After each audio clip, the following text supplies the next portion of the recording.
ओम शांति। बाबा कहते हैं अपनी पवित्रता की शक्ति के वाइब्रेशंस फैलाओ, सुख शांति आनंद की किरणें निरंतर अन्य आत्माओं तक फैलाओ। तो आत्मा को सबसे पहले यह देखना चाहिए कि उसके अंदर जो इतनी भीतर में सुख शांति आनंद और प्रेम की लहरें हैं वह फैल क्यों नहीं रही है। इतनी समझ है, अगर इतनी स्पष्टता है तो फैलने में रुकावट कहाँ पर आ रही है। जब आत्मा यह स्पष्टता से देखना शुरू कर लेती है तो भीतर की शक्तियाँ, भीतर का प्रेम, भीतर का आनंद बाहर फैलने लगता है। तो मन का हमने देखा है कि मन का जो दूसरा कोना बाहर ज़्यादा पकड़ में आया हुआ है, देह भान में आया हुआ है, देह के बंधनों में आया हुआ है, इसी वजह से आत्मा की शक्तियाँ बाहर प्रकट नहीं हो पाती है। जैसे उदाहरण के लिए मोबाइल में बहुत आपने अच्छे से अलार्म लगा रखा है, अलार्म 4 बजे उठने के लिए लगाया है, अलार्म बहुत अच्छे से 4 बजे से बज भी रहा है, लेकिन अगर फ़ोन साइलेंट मोड पर है तो अलार्म अपनी पूरी शक्ति से बज रहा है पर आवाज़ बाहर नहीं आ रही है। तो बताओ गलती अलार्म की है क्या? तो गलती अलार्म की नहीं है, गलती है साइलेंट मोड की।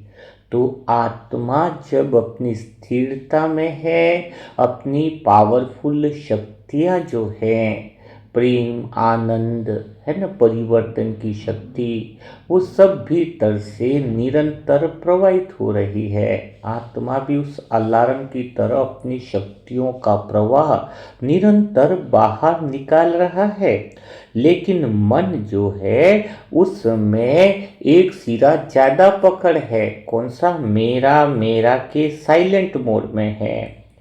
तो अभी हमें किस पर काम करना है? हमें यह साइलेंट मोड जो है, जो मन का जो दूसरा सिरा मेरा मेरा ज़्यादा पकड़ में आया हुआ है उसे हटाना है, साइलेंट मोड हटाना है। अलार्म बदलने का ज़रूरत नहीं है। आत्मा के भीतर की शक्तियाँ तो हर एक आत्मा में है ही है। हाँ, तो बाबा कितना प्यार से तुम्हें समझाते हैं, बाबा इतना दिल से कहते हैं कि उनकी बातें दिल में उतर जाती हैं। बाबा कहते हैं, प्यारे लाडले बच्चों, मैं तुम्हें यही रहस्य समझाने आया हूँ।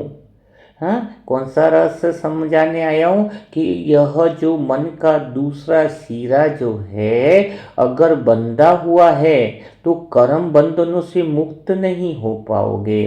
तो इस समय बाबा इतना प्यार से कहते हैं कि आत्मा की जो देखने की शक्ति है, तो बाबा कहते हैं पुरुषोत्तम संगम युग पर तुम आत्माओं के सामने दो रास्ते हैं।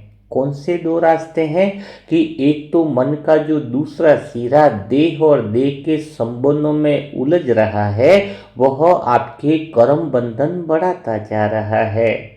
तो आप मन को दोनों दिशाएं दो, स्पष्टता करो, मन को खाली स्पष्टता से देखो और मन को कहो कि अगर आपका मन अहंकार या मैं और मेरा और संबंधों के जाल को ही बढ़ाता रहेगा तो फिर वह कर्म बंधन में बनेगा। और वही मन जो है अगर भीतर का सिरा मजबूत कर ले, परमात्मा की याद कर ले, आत्मा की स्थिरता में टिक जाए तो बंधन से मुक्त हो जाता है। कर्म बंधन अभी बनाने का समय नहीं रहा, कर्म बंधन से मुक्त होने का समय रहा। और जब मन का दूसरा सिरा देह भान में आकर मैं और मेरा की भाषा बोलता है, अर्थात बीच में कौन खड़ा है? जैसे अर्जुन खड़ा है, कृष्ण इधर से ज्ञान दे रहे हैं तो अर्जुन के दूसरी तरफ माया सब कुछ खड़ी है। अर्जुन को लगता है यह सब तो मेरे अपने हैं, रिश्तेदार नाते वगैरह। तो यहाँ पर कृष्ण यानी परमात्मा शिव यही सिखा रहे हैं कि यह जो है वो मैं और मेरे की जो भाषा है उसमें हर संबंध, हर विचार, हर कर्म से आप अपने और चार और एक नया जाल बुनते जा रहे हो। यह जाल भय का है, यह जाल अज्ञानता का है, यह जाल मोह का है। तो आत्मा फिर उड़ नहीं पाती है, स्वतंत्रता नहीं रह पाती है, जमीन पर ही रेंगने वाली बन जाती है। क्योंकि मन जो है सबको मेरा मेरा मानकर कंट्रोल करना चाहता है। जैसे अगर एक गिलास पूरा पानी से भरा हुआ है, अगर आप उसे हल्के हाथ से पकड़ोगे तो पानी स्वतः ही शांत रहता है।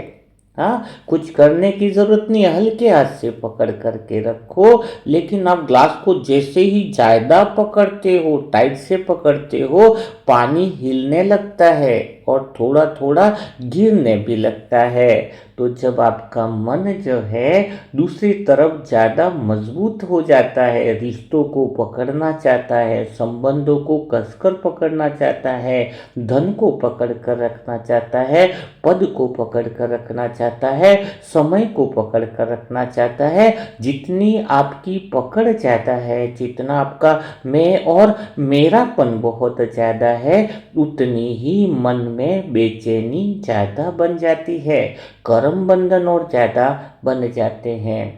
तो मन का आत्मा से जुटने का अर्थ गिलास फेंकना नहीं है, पकड़ खाली हल्की करना है।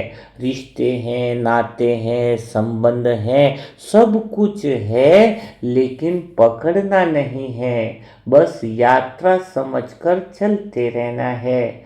जब आप ट्रेन में जाते हो तो अलग अलग स्टेशन आते हैं, तो स्टेशन पे आकर उतर कर वहीं के थोड़ी हो जाते हो, वहीं को अपना घर मान लिया तो फिर ट्रेन भी आगे निकल रही है और वहीं स्टेशन पर ही रह कर के जाओगे। तो ट्रेन जा रही है, सारे दृश्य आ रहे जा रहे हैं, हम तो सीट पर बैठे हैं, आप आत्मा सीट पर बैठी हो, मन खाली दृश्यों को देख रहा है, रिश्तों को देख रहा है। कई जीवन में कई सारे रिश्ते आए और गए, आप किसी रिश्ते पर उतर गए, अर्थात अपनी सीट पे छोड़कर नीचे आ गए। ये स्टेशन बड़े खतरनाक हैं और कितने सारे स्टेशन हैं, बहुत सारे स्टेशन हैं। ट्रेन में बैठे हो तो बाबा तो गरीबपुर से अमीरपुर ले जाने के लिए तुम्हें आगे बढ़ा रहा है, खाली तुम्हें सीट पर बैठना है। अब स्टेशन आता है रिश्तेदारी का, मेरा पति, मेरा ये, मेरा वो, तो आप तो उस गाड़ी से, ट्रेन से उतर जाते हैं कई सारी आत्माएं। ज्ञान है, समझ है, सब है, लेकिन मैं और मेरा जब तक है तो वह समझ किसी काम की नहीं। कितना भी ज्ञान ले लो, कितना भी गुण ले लो, कितनी भी समझ ले लो, कमरा है, ताला है, लेकिन चाबी नहीं है। चाबी कौन से खुलेगी? मैं आत्मा कौन हूँ, यह सत्य परिचय से ही ज्ञान, गुण और शक्तियों का खजाना खुलेगा। तो रिश्तेदारी का स्टेशन आता है, धन का स्टेशन आता है, पद का स्टेशन आता है, विरोधियों का भी स्टेशन आता है। ऐसा नहीं कि रिश्तेदारियों का, धन का ये नहीं आता है। ज्ञान में संशय पैदा करने वाली आत्माओं का भी स्टेशन आता है। वो पूछते हैं ट्रेन में, अरे भाई तुम गलत ट्रेन में तो नहीं बैठे हो, तुम भी उतर जाओ, हम तो उतरे हुए ही हैं।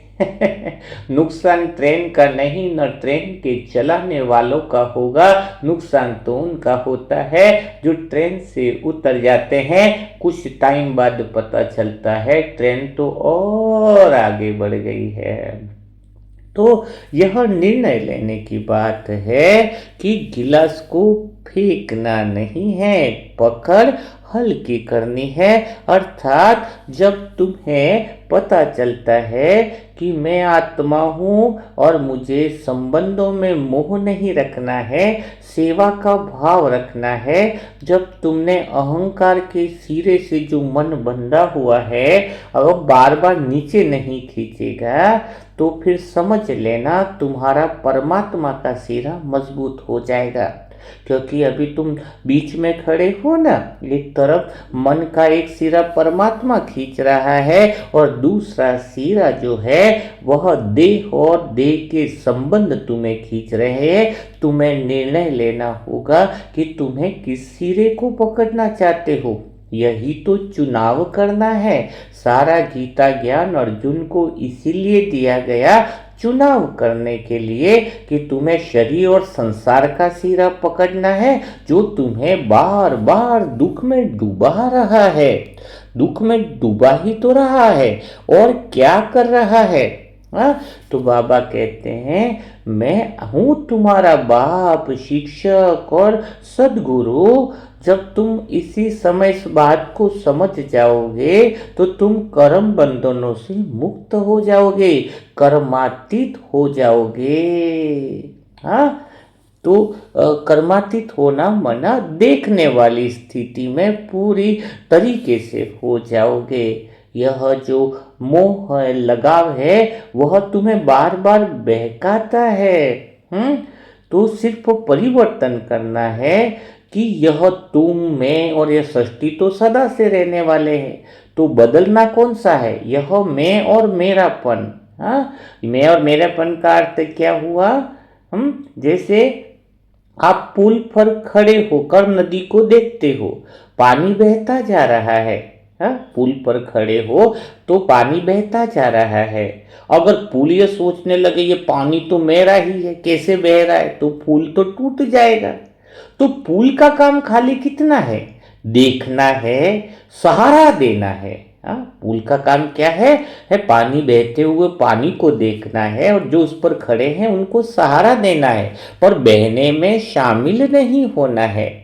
तो आत्मा भी पुल है, खाली पुल है, एक जगह ठहराव है, एक जगह जो है वो क्या है, एक जगह स्थित है, आत्मा में स्थिरता है। तो आत्मा पुल है, विचार पानी है। तो विचारों में बहना भी नहीं, विचारों में रोकना भी नहीं, पुल बनकर खड़े रहना है। मन को खाली सहारा देना है। जैसे सहारा मिलता है तो वह सब कुछ बदलने लगता है। तो जीते जी इस मैं और मेरेपन की मृत्यु करना ही सच्ची अमरलोक की यात्रा है। अहंकार की मृत्यु होना। वास्तव में रूहानी यात्रा का अर्थ क्या है, देह भान से आत्मा के केंद्र पर पहुंचना। रूहानी यात्रा का दूसरा अर्थ है असत्य से सत्य की यात्रा, अशांत मन से शुद्ध शांति की ओर बढ़ना। तो बाबा यही तो समझा रहे हैं कि सारे ज्ञान का जो सार है वो क्या है, अपने सत्य स्वरूप में मन जो है वह डूब जाए, भीतर की गहरी शांति में टिक जाए। अहंकार तो कहता है मैं सब कुछ जानता हूँ, मैं सही हूँ। हाँ, मेरे साथ ही अन्याय हुआ है। यह जो मैं का सूक्ष्म धागा है वही तुम्हें बार बार पुराने बंधनों में बांध देता है। बाबा कहते हैं अगर ये मैंपन की मृत्यु हो जाए तो साक्षी भाव स्वयं ही आ जाता है। जैसे आत्मा देखना सीख लेती है कि यह विचार मेरा नहीं है, यह भावनाएं मेरी नहीं है, वैसे वैसे वह भीतर के केंद्र की तरफ बढ़ती जाती है।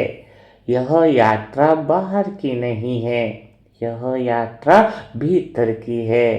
अहंकार तो यही चाहता रहता है कि मन बाहर की तरफ जाए। हाँ, उसे तो अगर मन भीतर में गया, शांति में गया, तो अहंकार का लगता है कि मैं तो समाप्त ही हो गया।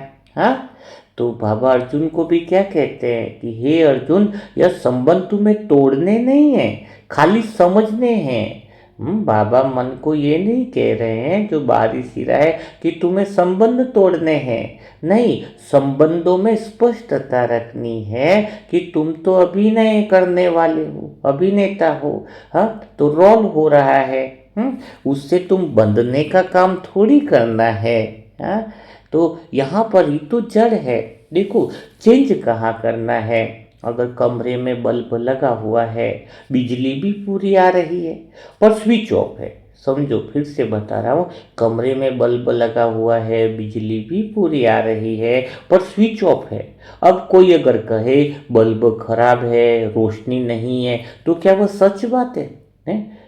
बल्ब सही है, बल्ब लगा हुआ है, बिजली भी आ रही है और स्विच ऑफ है, तो कोई बल्ब खराब है तो कह नहीं सकता, रोशनी नहीं है, बल्ब खराब है, रोशनी नहीं है, तो सच नहीं होगा। इसी तरीके से आत्मा में शक्ति, शांति, प्रेम सब मौजूद है, लेकिन एक है जो स्विच ऑफ कर देता है। पता है, जितना आपका मैं और मेरापन, क्यों, कैसे, ड्रामा का दृश्य चल रहा है, उसमें क्यों और कैसे का क्या मतलब आया? तो ये जो मेरापन, क्यों और कैसे, जो तीन शब्द जो हैं वह स्विच को ऑफ कर देते हैं। फिर कहते हो शांति का अनुभव नहीं हो रहा, परिस्थितियाँ नहीं बदल रही, आत्मा की शक्तियाँ काम नहीं कर रही। अरे लाइट भी है, बल्ब भी है, लेकिन यह स्विच ऑफ कर रखा है आपने। तो स्विच है, स्विच ऑफ है मन का मैं और मेरा। नष्टो मोहा का अर्थ क्या है? नई बिजली लाना थोड़ी है, खाली स्विच ऑन करना है। आपको स्विच ऑन करना है, यानी मैं और मेरेपन को। जो मन जो है, मन संसार में जाता है तो मेला हो जाता है, मन परमात्मा की तरफ लगता है तो सत्य के केंद्र में डूब जाता है। तो हमें तो किस में रहना है? हाँ, हमें तो एक ही चीज में रहना है। कौन सी चीज में रहना है?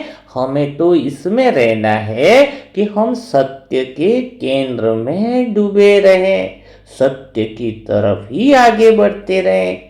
सत्यता में ही जब सब कुछ है तो संबंध सारे पवित्र बन जाते हैं। रिश्तों को मोह से नहीं, सेवा से निभाया जाता है।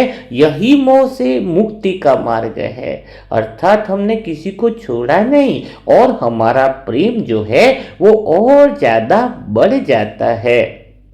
तो भी तो कहते हैं कि यह यात्रा कितनी जबरदस्त है। ऐसी सुंदर यात्रा भगवान ही सिखा सकते हैं। कितना प्यारे बाबा की बातें आत्मा में इस तरह से गूंजती रहती है। बाबा कितना प्यार से कह रहे हैं कि मैं शिव बाबा बोल रहा हूँ। मुरली सुनते तो ऐसा लगता है कि बाबा बोल रहे हैं ना, मैं शिव बाबा बोल रहा हूँ। मीठे बच्चे, आज मैं तुम्हें वह यात्रा दिखाता हूँ जो तुम्हें अंधकार से प्रकाश तक लेकर के जाती है, देहपान से आत्मा के सत्य तक ले जाती है। यह संसार में मैं और मेरापन, देहपान ही सभी दुखों का मूल कारण है। मैं पुत्र हूँ, मैं पत्नी हूँ, मैं पिता हूँ, मैं यह हूँ, मैं वह हूँ। इसीलिए तो आत्मा जन्म मरण के चक्र में यानी अपनी खुद की पहचान भूल जाती है। जब तुम्हारे कर्मों में ममता, भय, अपेक्षा और स्वार्थ जुड़ जाता है तो तुम्हारे कर्म बंधन बढ़ जाते हैं। अभी संगम युग का बहुत लास्ट समय बचा है। अभी तुम्हें कर्म बंधन बनाने हैं या कर्म बंधन से मुक्त होना है, यह बहुत अंतिम घड़ियां चल रही है। देह भान का अंत कोई शरीर छोड़ने से नहीं होगा, बल्कि ज्ञान के प्रकाश से होगा। जब आप आत्मा अंदर से ये जान लेती है, मन को स्पष्ट रूप से दिशा देती है कि शरीर तो वस्त्र है, तो देहभान का जादू छूट जाता है। इसलिए तो बाबा बार बार एक ही बार बात पे जोर देते हैं कि तुम आत्मा अपनी सत्य के केंद्र पर रहो। तुम्हें किसी से लेने नहीं देने की भावना से कर्म करो। हाँ, देहभान यानी क्या होता है? लेते रहना। और आत्मा का सत्य केंद्र देते रहना है। मैं सबको सुख दूँ, मैं सबको दुआ दूँ, मैं सबको शांति दूँ, आनंद दूँ। यह स्मृति ही जीवन के अंदर सारे कष्ट जो है वो समाप्त कर लेती है। कोई आत्मा 21 दिन तक भी यह काम कर ले कि मैं आत्मा देने वाली हूँ, हाँ, क्या करने वाली हूँ? देने वाली हूँ, तो सब कुछ बदल जाता है। हाँ? यही तो प्योरिटी है। मोह मांगता रहता है। पवित्रता आत्मा का गुण जो है वह तो देते रहना है। हाँ? देखो, बैंक लॉकर में गहने रखे हुए हैं, लॉकर सुरक्षित है, पर चाबी खो जाए तो सब होते हुए कुछ काम नहीं आएगा। बैंक का लॉकर है, गहने भी रखे हुए, लॉकर भी सुरक्षित है, चाबी खूब गुम गई अब आपकी, तो सब होते हुए कुछ काम नहीं आता ना। तो देखो, आपने इतना सारा ज्ञान समझ रहे हो, इतने समय से आपके पास ज्ञान मिला है, इतना अच्छा अनुभव मिला है, इतनी सारी शक्ति आपके भीतर में है, पर चाबी कौन सी गुम हो गई है? कि मैं आत्मा सत्य हूं। तो ये सत्य में कौन हूं? यह बार बार मैं आत्मा देखने वाली हूं, मैं आत्मा स्थिर हूं, और मैं आत्मा दिशा देने वाली हूं।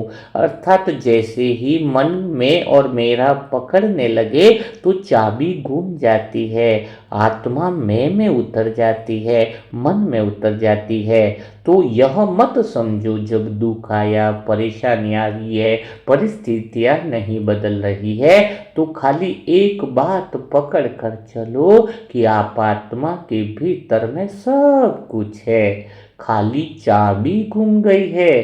चाबी गुम गई है अर्थात मैं और मेरेपन में उतरने से भटक गए हो। जितना तुम अपनी स्थिरता में रहते हो तो क्या होगा? मन स्वतः ही तुम्हारी तरफ खींचा चलाएगा। नया लॉकर बनाने की जरूरत नहीं है, नया पुरुषार्थ करने की जरूरत नहीं है, नया ज्ञान समझने की जरूरत नहीं है, खाली चाबी को संभालने की जरूरत है। मन को स्पष्टता से देखने की जरूरत है कि कहाँ मैं और मेरा बना हुआ है। अब कुछ नया नहीं सीखना है, खाली अंदर से सफाई करने की जरूरत है। आप आत्मा को देखने की दृष्टि मिली है। अगर कोई खिड़की से बाहर सुंदर दृश्य दिख रहा है, अगर तुम्हें संसार बहुत अच्छा दिख रहा है, इसका अर्थ क्या है? आप आत्मा सत्य के केंद्र पर हो। क्या हो? अगर तुम्हें संसार अच्छा दिख रहा है, क्योंकि जो सत्य के केंद्र पर होता है वो तो कोई अच्छे बुरे का लेबल नहीं दिखाता है। अच्छा दिखना मतलब सब कुछ स्वीकार होता है। और जब अभी भी तुम आत्मा को शिकायतें लग रही हैं, ये अच्छा नहीं है, भाई बेकार है, जेठानी बेकार है, दूसरे भाई लोग अच्छे हैं, ये भाई खराब है, नहीं सभी भाई अच्छे, सभी बहनें अच्छी है, तो इसका अर्थ क्या है? अगर बाहर कुछ विशेषताओं की जगह कमियां दिख रही है, अर्थात क्या है? कांच पर धूल जमी हुई है, अंदर की तरफ जो बाहर जो है वो गंदगी दिखाई दे रही है, तो दिखना बंद नहीं हुआ। मोह कांच की धूल है, मैं और मेरापन ही कांच की धूल है, जिससे तुम्हें दुनिया में कमियां नजर आ रही हैं, रिश्तों में गलतियां नजर आ रही हैं। तो नष्टो मोहा स्थिति जो है वो कांच की सफाई है, दुनिया तो वही रहती है, अनुभव बदल जाता है। तो कैसे अनुभव हमारा बदलेगा? हमें कैसा पता चलेगा कि हम आत्मा? तो कई आत्माएं कहती है मैं आत्मा तो जान गई हूं कि मैं सत्य हूं, स्थिर हूं, हाँ, दिशा देने वाली हूं, लेकिन परिवर्तन क्यों नहीं हो रहा है? तो पहले ये चेक करो, आप आत्मा मैं और मेरापन में नीचे उतर रही हो। अगर तुम्हें दूसरों की कमियां अभी भी दिख रही है, अंदर से आंखें बंद कर भीतर में महसूस करो, क्या किसी की कमी दिख रही है या किसी की विशेषताओं के ज्यादा प्रभाव में आ रहे हो? तो आप आत्मा तो अंदर कांच के ऊपर धूल लगी हुई है, अभी भी स्पष्ट है, नहीं मैं अच्छा हूं, मेरे से निरंतर प्रेम का प्रवाह निकल रहा है, सभी संसार की आत्माएं भी अच्छी ही है।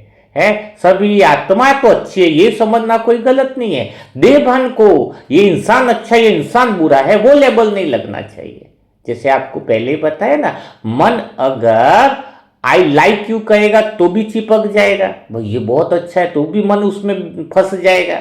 और आई डिसलाइक कहे मन तो भी उसमें फंस जाएगा क्योंकि उससे नफरत करना है। तो तीसरी बात कौन सी करनी है? अभी आप पूछोगे कि यार भाई जी अगर मन ये भी नहीं कहे, आई लाइक यू भी नहीं कहे, आई डिसलाइक यू नहीं कहे, तो फिर मन देखे कैसे?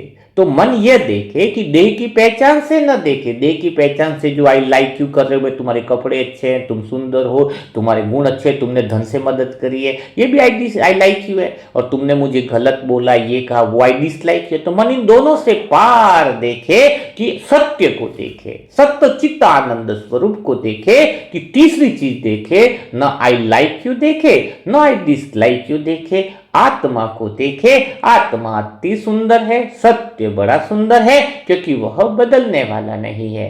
तो हमारा मन जो है कांच की खिड़की अंदर से साफ है, हम आत्मा सत्यता पर है, हम आत्मा केंद्र पर है, तो हमें संसार की सारी आत्माओं के प्रति बहुत गहरा प्रेम होगा। जैसे मैं आत्मा हूं वैसे ही तो आप हो। अगर आप कुछ गलत बोल रहे हो, कुछ उल्टा सुल्टी बोल रहे हो, तो मुझे उससे कोई मतलब नहीं आया, वह तो देह की पहचान में बोल रहे हो। और मैं आत्मा तो देह की पहचान से आई लाइक यू और आई डिसलाइक यू दोनों से दूर हूं। तो आप आत्मा हो, सभी आत्माएं सुंदर हैं, पवित्र है, अच्छी है। तो यह बात हुई आत्मा की स्थिरता से, यह हुई चेक करने की बात। अब गड़बड़ कहां पर होती है? तुम देखने वाले की जगह जो है रिमोट मन को दे देते हो। हाँ देखो, अगर टीवी एक ही है, रिमोट हाथ में रहते हैं तो चैनल बदलते रहते हैं। अगर कोई चैनल पसंद नहीं आया तो कोई टीवी थोड़ी तोड़ देता है, खाली बटन बदलता है ना। जैसे टीवी में कोई चैनल आ रहा है तो चैनल बदल देगा ना वो।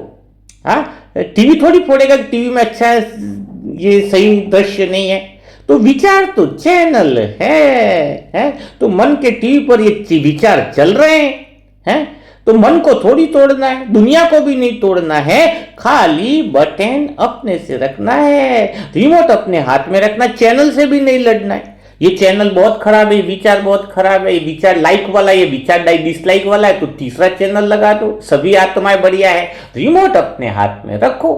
हाँ, तो न तो मन खराब न विचार खराब, विचारों को देखने का नजरिया बदल दो, अर्थात रिमोट अपने हाथ में लेना, यही सच्ची प्योरिटी, यही तो सच्ची स्वतंत्रता है। हाँ, तो आप खाली विचारों में उतरना नहीं है, सिर्फ बहते रहो, कितना मजा आता है। बाबा बार बार यही तो कहते हैं, प्यार से समझाते हैं कि अब वह समय समीप आ गया है जब वाणी का रूप बदलता है।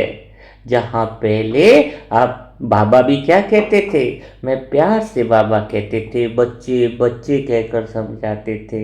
अभी ईमानदारी से बताऊं आपको, बाबा का स्वर बदल चुका है। अब बाबा का स्वर जो है धर्मराज का बन रहा है, क्योंकि समय अब बहुत अंतिम है। हाँ, अभी आप मैं आत्मा अंतर्मन से दिल से कह रही हूँ, चारों तरफ बहुत आत्मा की स्थिति की परीक्षाओं का समय आ चुका है, क्योंकि बाबा का बाप का रूप धीरे धीरे समाप्ति की ओर चलने लग गया है।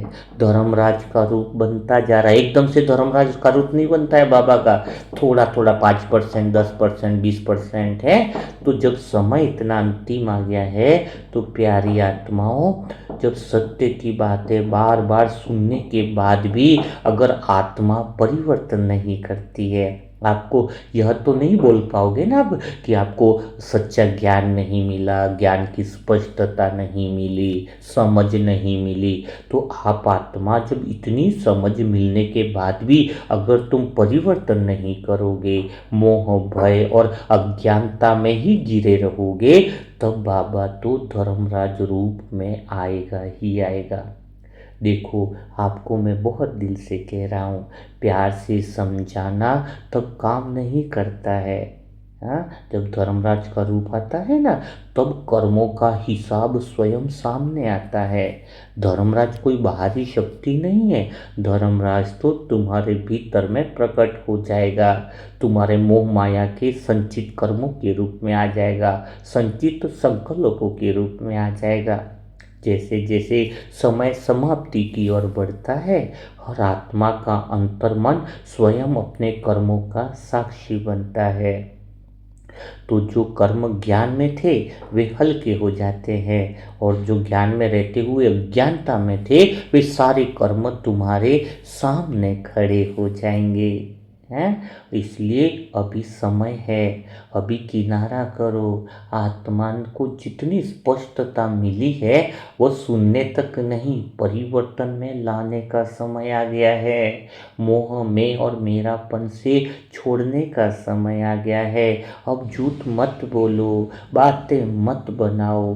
मोह में फंसे हैं तो वो तो अपने ही जाल में दुख पाएंगे, बहुत दुख पाएंगे, और उन्हीं से दुख पाएंगे जिन्होंने संबंधों के मोह में उलझे हुए हैं। फिर से बता रहा हूँ, छोड़ने नहीं है संबंध, और प्रेम से बनाने हैं, लेकिन मैं और मेरेपन के लेबल से मुक्त होना है। हाँ, अभी कोई दंड बाहर से नहीं होने वाला है। आत्मा अपने ही विचारों के फलों को देखने वाली है, अपने ही कर्मों की प्रतिध्वनि अंदर अनुभव करने वाली है। कोई धर्मराज रूप भय नहीं देते हैं, खाली जागृति देने आते हैं, तुम्हें समझाते हैं कि हर विचार, हर शब्द, हर कर्म अब तुम्हें साक्षात फल देने वाला है। अब तुमने पिछले साल में जो भी बीज कर्मों के अच्छे बोए हैं, दुआएं दी, सत्य ज्ञान का वो किया, ज्ञान को प्रकाश, इतनी सारी आत्माएं, आपको बताओ निरंतर आत्माएं जुड़ती जा रही हैं। बहुत ज़्यादा सेंटरों की भी भाई बहनें हैं जो निरंतर बुक पढ़ करके उनके रिटर्न आ रहे हैं। एक बहन का मैं बताऊं, बड़वानी करके है, तो वहाँ से भी बहन 7-7 घंटा बुक पढ़ लिए, 5-5 घंटा, 7-7 घंटे भी बुक पढ़ रहे हैं। डाटा जब देखते हैं ना, हमारे पास रहता है कि कौन कितना पढ़ रहा है, कितना कितने बजे लॉगिन किया, कितनी बजे आउट कर रहे हैं, तो इतना अच्छा मतलब मज़ा आ रहा है। तो ये सारे हम आत्माओं के श्रेष्ठ कर्म है जो हमने बीज रोपा है, उसका फल अभी दिखता आ रहा है। तो जैसे जैसे समय का अंत आएगा, कर्मों का फल सामने आता है, हैं, तब तुम ये तो नहीं कहोगे कि मैं बाद में सुधार लूँगा, यह भूल कर ली। अब बाद में नहीं, हर पल हर क्षण निर्णय का क्षण आ गया है। अब समय धर्मराज का आया है, तो अब तुम्हें सब कुछ मिल चुका है, तो अब कुछ भी छुपा हुआ नहीं है। तो जो संकल्प अभी भी भीतर में दबाए रखे हैं वे अब बाहर आएंगे। सत्य परखने का समय नहीं, जीने का समय। क्या सही क्या गलत ये परखने का समय तो गया, अब तो सत्य को देख लिया, अब तो सत्य में जीने का समय है। क्या आप आत्माएं जो भी सुन रही हैं, तो अभी तो ऐसा लगता है क्या कि आपको सत्य ज्ञान नहीं मिला? सत्य ज्ञान तो मिल गया। अब तो सत्य ज्ञान मिला कि नहीं मिला वो प्रश्न नहीं रहा, अब तो प्रश्न यह रहा कि सत्यता में जीने का समय आ गया है। कौन सा समय आ गया है? सत्यता में जीने का समय आ गया है, और आत्मा वही पाएगी जो उसने चुना है। तुम्हें बार बार बाबा कहते हैं कि चुनाव तो तुम्हारा अधिकार है कि तुम सत्य को चुनोगे या मोह को या भय को। हाँ, तो मेन बात यही है। देखो, नाव नदी में चल रही है, नाव का काम है चलना, और किनारे का काम है स्थिर रहना। हाँ, नाव अगर किनारे से चिपक जाए तो आगे तो बढ़ नहीं पाएगी। है, अगर किनारे को ही नाव समझ लिया तो डूबने का भी डर पैदा होता है। तो नष्टो मोहा का अर्थ क्या है? सत्य की तरफ का अर्थ क्या है? नाव को नाव रहने दो, किनारे को किनारा मान लेना। अर्थात बस बहता जा रहा है, आप खड़े हो आत्मा साक्षी देकर, हर दृश्य आ रहा है, जा रहा है, बदल रहा है। हाँ, अब अभिनेता ने रोल किया, किरदार से थोड़ी चिपकता है कोई, किरदार का रोल किया तो उतार दिया। हाँ, लेकिन आप मन को क्या कर रहे हो? मन को दिशा देने का अर्थ समझते हो क्या है? मन को दिशा देना क्यों जरूरी होता है? है। देखो, मोबाइल आप दिन भर इस्तेमाल करते हो, चार्ज खत्म हो जाता है, फिर चार्जिंग पर तो लगाना पड़ता है कि नहीं लगाना पड़ता है। कोई मोबाइल को दोष नहीं देता है कि तू क्यों डिस्चार्ज हो गया, सब जानते हैं कि चार्जिंग जरूरी है। वैसे ही अभी 67 जन्मों से मन दिशा भटक गया है, मन भटकाव में है, तो मन थकान भी लग रहा है, तो मन की गलती नहीं है। जैसे मोबाइल की गलती नहीं ना, चार्जिंग खत्म हो गया, तो मन को आत्मा से चार्ज करना है। आत्मा जब मन को देखती है, स्पष्टता से देखती है, सत्यता से देखती है, मन को बताती है कि मोह माया मन जो मन पकड़ रहा है उसमें नुकसान है, उसमें ज्यादा डिस्चार्जिंग है, तो मन को देखना है। जब तक तुम देखोगे नहीं वो चार्जिंग कैसे होगा। दिन भर मन विचार आ रहा है, तो अमृत वेला से हमें खाली दिशा देनी है। तो यह बात है। तो नष्टो मोहा का मतलब यह नहीं कि रोल छोड़ देना है, मन को सोचना बंद कर देना नहीं, मन को बीच बीच में चार्ज करना है, रुकना है, बिना प्रतिक्रिया के मन को रुकने की दिशा देनी है। कोई गलत नहीं है, सब सही है, वह चीज देनी है। चश्मा मन को देना है। कौन सा? देखो, आंखें ठीक है पर चश्मा अगर गंदा है तो दुनिया धुंधली दिखाई देती है। तो उसमें कोई आंखों का ऑपरेशन थोड़ी करवाएगा, पहले तो चश्मा ही साफ करेगा ना। चश्मा अगर गंदा है तो धुंधली दिखाई दे रही है।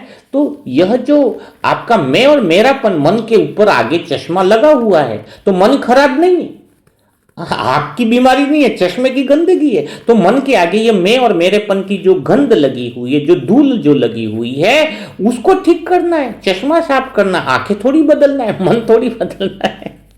हाँ, आप ट्रेन में भी बैठे हो, स्टेशन आते जाते रहते हैं, हर स्टेशन पे उतरने लगेंगे तो मंजिल कभी आएगी नहीं ना।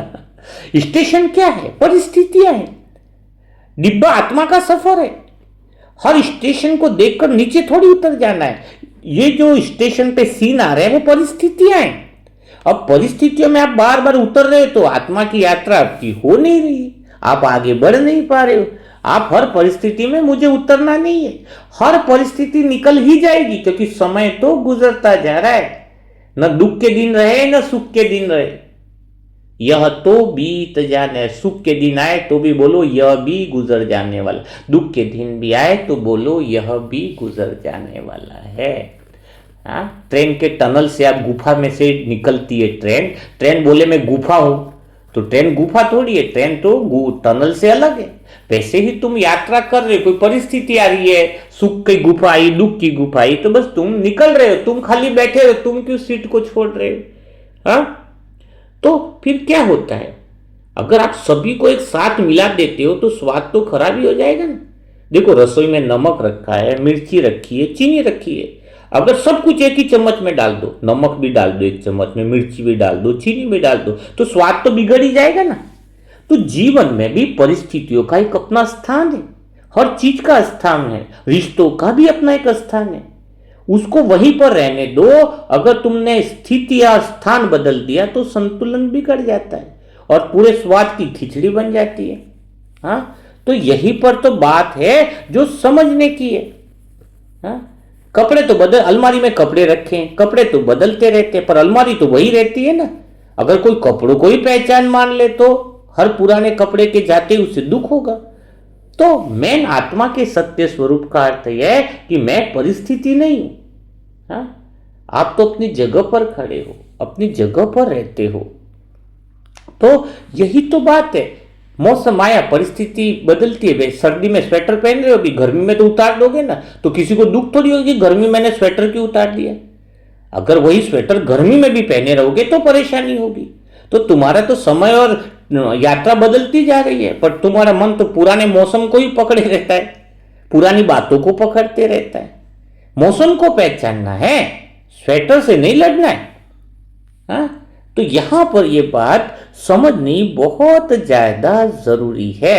इसलिए अभी बाबा कहते हैं निर्णय लेने का समय आ गया है।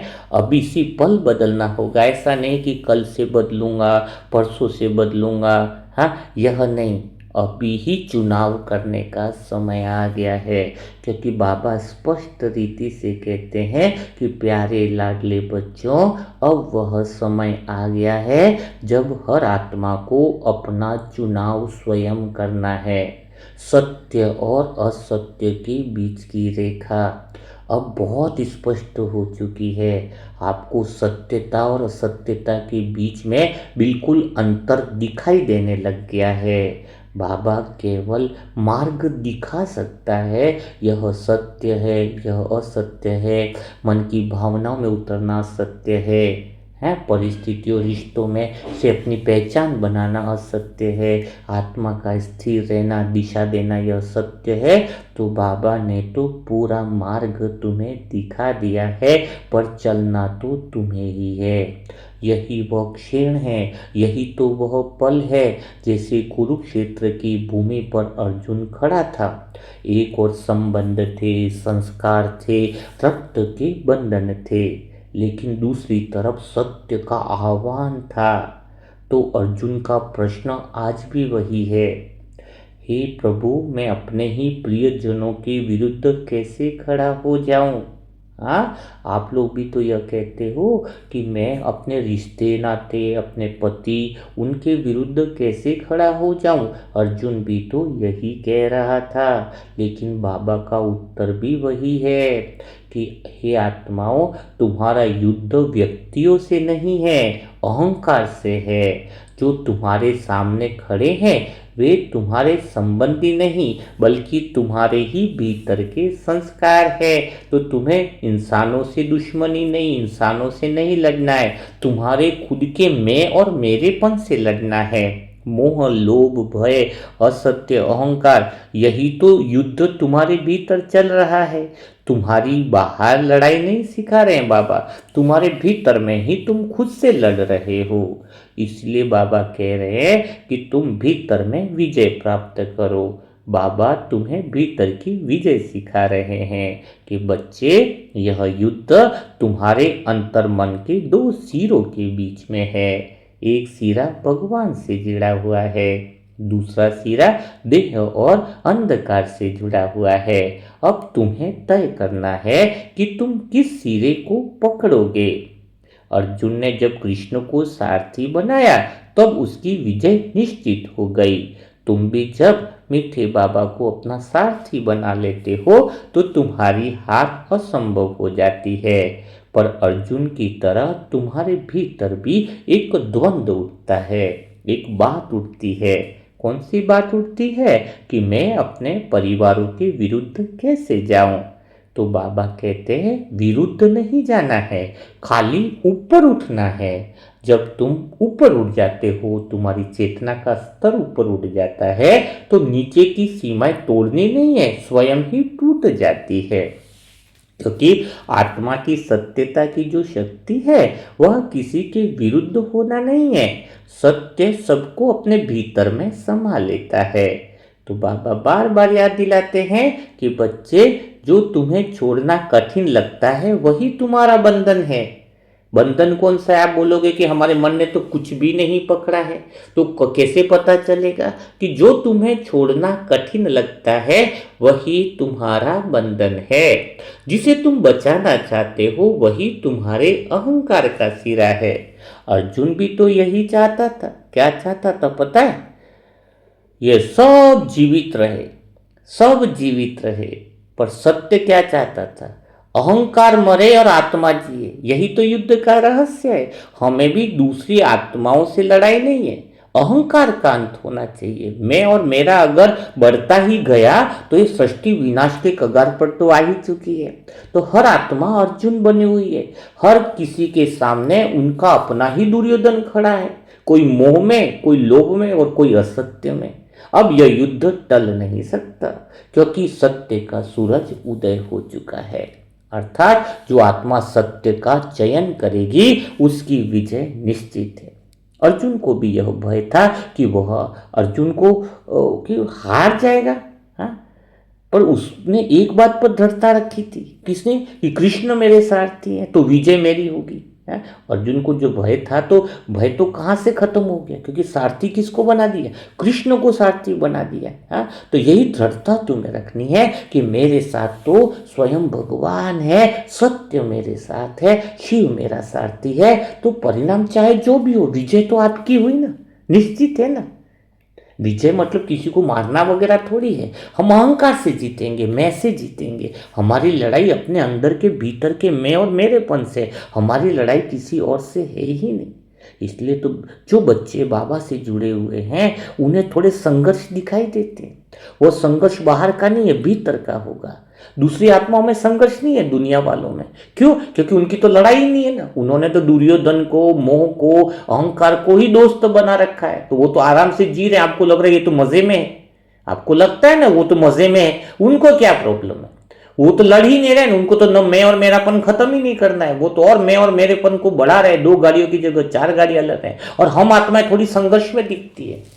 झूठ को फैलाने के लिए मेहनत नहीं करनी पड़ती है, झूठ स्वयं फैल जाता है। आज हम अपना सत्य को फैला रहे हैं तो सबको तकलीफ होती है, सबको संघर्ष। तो सत्य को फैलाने में संघर्ष लगता है? और हम भीतर से लड़ रहे हैं ना, मैं और मेरेपन से लड़ रहे हैं, इसलिए हमारे अंदर थोड़ी संघर्ष भी दिखाई देता है। लेकिन हम ऊंचा उठना चाह रहे हैं ना। संघर्ष तुम्हें ये ऊंचा उठा रहा है, यह संघर्ष तुम्हें गिराने के लिए नहीं है। जो आत्मा इस संघर्ष से भागती है ना, वो स्वयं से भागती है। जो उसका सामना करती है वो परमात्मा तक पहुंचती है। तो आज आप आत्माएं भी सत्य के लिए टिकी हुई है, सत्य से लड़ रही है। सत्य में ही तो सब कुछ है। अर्जुन का भय कब मिटा? जब उसने भगवान से, कृष्ण से क्या कहा, क्या बताया? उसने खुद बोला कि मैं अब तुम्हारा शिष्य हूं, मुझे ज्ञान दो। उसी पल उसके जीवन का मोड़ आ गया। तो जब परमात्मा को शिक्षक मान लेते हैं और सत्य के द्वार पर पहुंचना तो तुम्हारा चालू हो गया है। अहंकार छोड़कर भगवान से क्या कहते हो, अब मुझे सच्ची दिशा दो। तो चुनाव 2 दिशाओं में होता है। एक तो है मैं और मेरापन, दूसरा है हम का अर्थ कौन है? मैं और मेरा शिव बाबा। अब आपको क्या बोलना है? मैं की जगह हम बोलो, हम घर चला रहे हैं। यूं भी मत बोलो बाबा चला रहे हैं, बाबा के साथ आप कंबाइंड हो। हम घर चला रहे हैं। जहां भी मैं आता है, मैं को खत्म करने का एक ही इलाज है। हम काम कर रहे हैं, हम चला रहे हैं, हम संभाल रहे हैं। अंदर से क्या है? घर कौन संभाल रहा है? हम संभाल रहे हैं। मैं शब्द हटा दो, हम संभाल रहे हैं। हम शब्द यूज करो। हम के अंदर कंबाइंड है मैं और मेरा बाबा। जहां मैंपन आएगा कि मैं चला रहा हूं, मैं ये कर रहा हूं, अकेले पड़ जाओगे, डूबना तय है। अहंकार तुम्हें ले डूबेगा। तो मैं की जगह जब हम बोलते हैं शक्ति मिलती है, हम बोलते हैं जिंदगी बदल जाती है, हम बोलते हैं पावरफुल हो जाते हैं, हम बोलते हैं तो सारी जिम्मेदारियां भगवान की होती है। तो यह चुनाव तो तुम्हें करना ही होगा, है ना। तो इस तरीके से अभी यहाँ पर ज़्यादा दिल मत लगाओ। किराए का घर है, किराए के घर को अपना मत समझो। पर्दे, पेंट, फर्नीचर सब पर अपना नाम मत लिख दो, मेरा मेरा। किराए के घर में कितना भी मेरा लिख दो, मेरा पेंट, मेरा पर्दा, तो खाली तो करना ही पड़ता है, मकान मालिक कह देगा। और जितना मेरा मेरा लिखोगे उतना दर्द ज़्यादा हो जाता है। समझ में नहीं है ना। तो अभी तो बस ये है कि चुनाव करने का है। जितना मैं और मेरे पन का लेबल लगाओगे ना, उतना प्रॉब्लम हो जाएगी। गाड़ी चल रही है, रास्ते में गड्ढे हैं, मोड़ भी है रास्ते में। अगर स्टीयरिंग ढीला हो जाए तो छोटी सी गलती बड़ा हादसा बन जाती है। मन गाड़ी है, ध्यान स्टीयरिंग है। तो नष्टुमा का मतलब ये नहीं कि गाड़ी छोड़ना नहीं है, स्टीयरिंग को संभालो। जीवन की स्टीयरिंग में अब मैं की जगह हम मिला दो, इतना सा काम करना है। तो बस यही बात है। और यही बात आज बाबा सिखा रहे हैं कि पवित्रता की शक्ति, गुणों की शक्ति, आनंद की शक्ति, उससे परिस्थितियों को हम सेकंड में समाप्त कर सकते हैं। और उस आनंद की और भीतर के जो सारी शक्तियां हैं तो ऑलरेडी आपके पास मौजूद है, खाली आपकी चाबी खो गई है। और चाबी कौन सी है? मैं कौन हूँ उसके पहचान की। मोह जो है वो चाबी को घुमा देता है। तो आज का मुरली मंथन आपको कैसा लगा? क्या आज आपको खजानों की चाबी मिली? कुछ पुरुषार्थ नया नहीं करना है आपको, कुछ नया ज्ञान नहीं लेना है। जो है है, जिस पे धुंध, जिसकी वजह से ज्ञान, गुण और शक्तियाँ रुक रही हैं तुम्हारे भीतर से, उसको प्रकट करने का समय आ चुका है। ठीक है, तो आज का मुरली मंथन कैसा लिखा, कैसा आपको लगा, वो कमेंट बॉक्स में ज़रूर लिखिएगा। लेकिन अब सत्यता पर चलने का समय आ गया है, सत्य सुनने का भी समय गया। देखो, एक बात मैं बहुत गहराई से कह रहा हूँ, सत्यता को सुनने का भी समय गया, क्योंकि सत्य तो मिल चुका है। कोई आत्मा मनसा सेवा ग्रुप की यह नहीं कह सकती है, या मुरली मंथन सुनने वाली आत्मा यह शिकायत नहीं कर सकती है कि उसे सत्य नहीं मिला। हर बात की सत्यता आपको मिल गई, ड्रामा की सत्यता, रिश्ते नातों की सत्यता, सब कुछ। तो अब सत्य को सुनना नहीं, सत्यता पे जीना है। तो यह बात आपको समझनी होगी। मोबाइल के साइलेंट मोड को हटाओ तो अलार्म बजेगा, अर्थात मैं और मेरे को हटाओ तो शक्तियाँ आत्मा की बाहर निकलेगी, तो परिस्थितियाँ बदलेगी। हाँ, जिसको तुम छोड़ना नहीं चाहते हो वही बंधन है, जिसके बिना रह नहीं सकते हो वही बंधन है। ऐसा नहीं कि घर ही छोड़ के चले जाओ, पर अंदर से बंधन को खत्म करना है। तो कल फिर मुलाकात करेंगे ऐसे ही दिल सुलझाने वाले नए मुरली मंथन के साथ। तब तक के लिए सभी भाई बहनों को ओम शांति, ओम शांति, ओम शांति।